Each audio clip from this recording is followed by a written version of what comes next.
What's up, everybody? Ninja Nick here with 420 Gamer TV, bringing you a One Piece theory video. Now, this one is going to be about Zoro.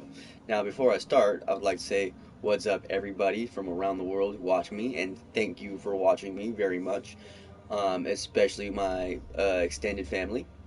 Now, this video is going to be about Zoro. Now, we don't know very much about Zoro other than the fact that, he has a tragic past exactly a lot like the crew. Now, we don't know exactly what that tragic past is other than when he was a kid, he lost someone who he held in high esteem. Now, I think that was only one of many people Zoro's lost, to tell you the truth. Matter of fact, actually, I think he's lost more than that. I think he's lost his father and mother as well.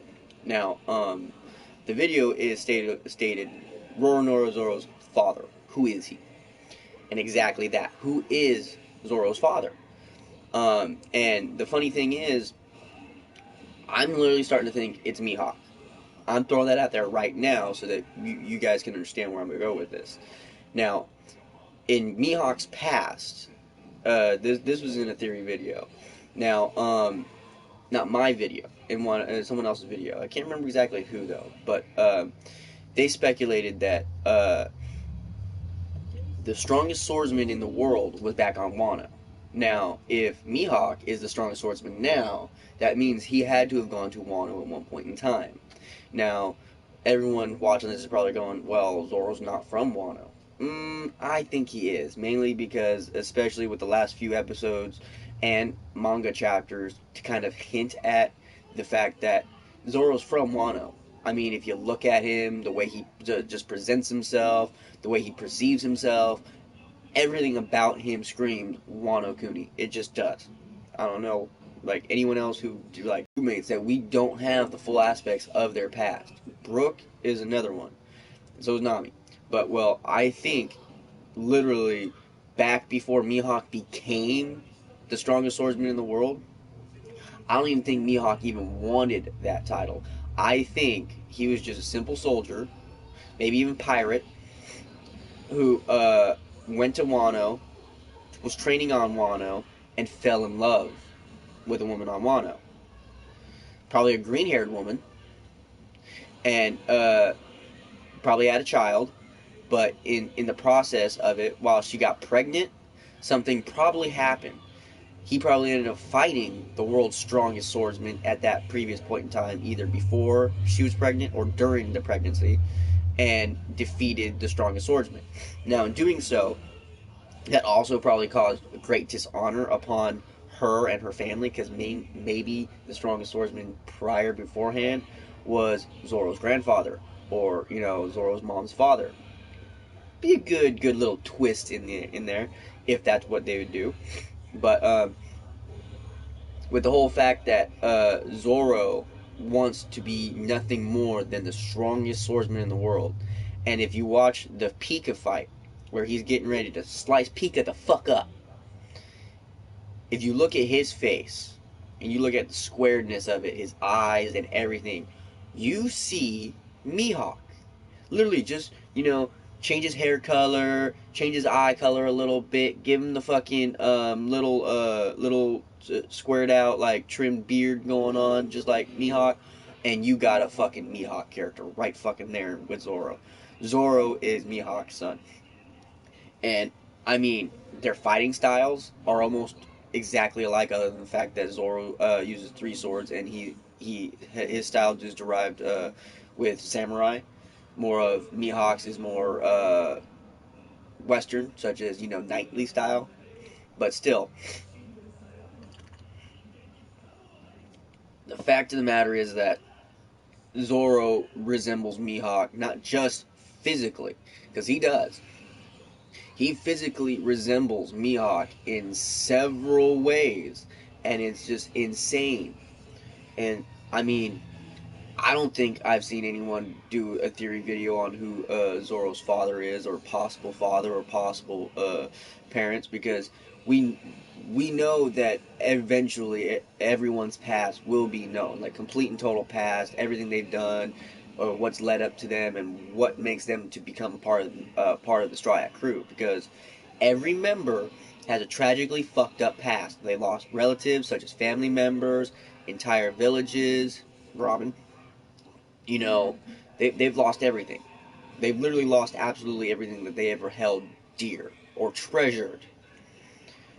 And, well, I literally think that one of the things that Zoro lost, which derived him to actually go in search of uh, of a place to become the strongest swordsman in the world, was because of the fact that his mom, as he was growing up, until she probably died, because maybe she died of an illness. Don't really know, because Zoro doesn't talk about it. Zoro don't talk about himself at all, matter of fact, which is why it's not surprising that there's guaranteed going to be an episode of Wano while they're all in Wano, probably when the whole crew's together, and he's going to go, well, it's finally good to be home again. And they'll be like, wait, what? You're from Wano? But you said you were from the East Blue.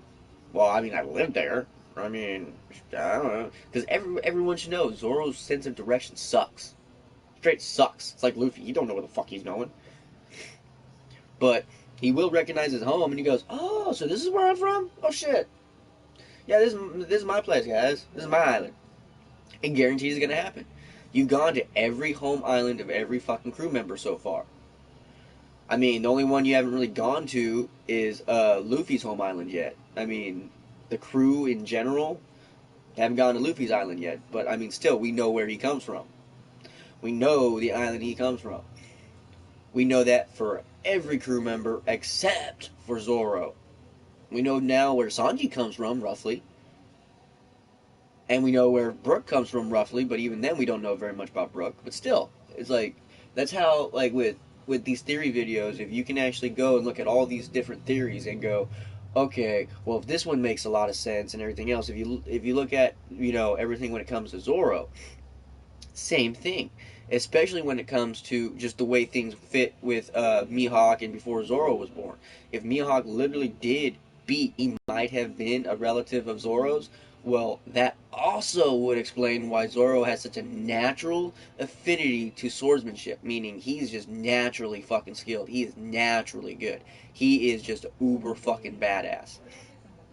I have a couple other theories when it comes to Zoro and his demonic power, but I'm kind of waiting on that one a little bit more. I swear it deals with his past. His demonic power derives with his past. I wouldn't be surprised if the demon Azura, or the demon that resides inside of him, and I mean inside of him, not in the sword, because I think he has more than one. But I think it might be the spirit of his mother. I think the spirit of his mom, who is probably heartbroken and or very vengeful for the fact that she ended up leaving the world too early before her son was ready. You know, you never know how certain things could have ended up. But either way, I do believe Zoro's father's Mihawk, and my reasonings are on Mihawk's had a past in Wano Kuni before Zoro was born. The fact that Zoro looks so much like friggin' Mihawk when Mihawk was younger. I mean, a lot younger, before Mihawk even had facial hair. Well, I don't know. I've seen pictures. I don't know if those are actually not fan made or not, but looking at those pictures and then looking at Zoro now, yeah, I wouldn't be surprised. And then also add in the fact that when Mihawk uh, when Mihawk met him for the first time, he was able to sense something inside of him. He just knew that Zoro has the ability. Zoro can become the strongest swordsman, and you can tell Mihawk wants him to. I mean, he didn't kill him; he let him live just so that he can fight him again. So, what if that was like his fatherly connection, his unwillingly unknown fatherly connection, telling him, let him live. Something good is gonna happen if you let this one live. And so far, Zoro is resembling Mihawk in so many fucking ways. When it comes to just representing himself and just being calm, cool, and collected, and not, just being overbearing and just over exuberant like he kind of was before. He's just like held back a little bit. He now knows that what he's capable of. He now knows his actual level of strength. And to tell you the truth, I don't even think we've seen him go fucking full out yet. Even with him cutting a fucking mountain in half. Like, holy shit. But, anyways, yeah, that's the video. I believe Mihawk is Zoro's father. I'll probably have a little bit more on it. When I do a little bit more research, I'll actually be doing a lot more research on this. Hopefully, I'll actually be able to find some other videos. Maybe so there'll be some other people who've done a Zoro video, but I don't know. I really don't know. But I hope you all enjoyed the video. Quick little 11-minute, 10-minute video. But take it easy, guys. And see you in the next one.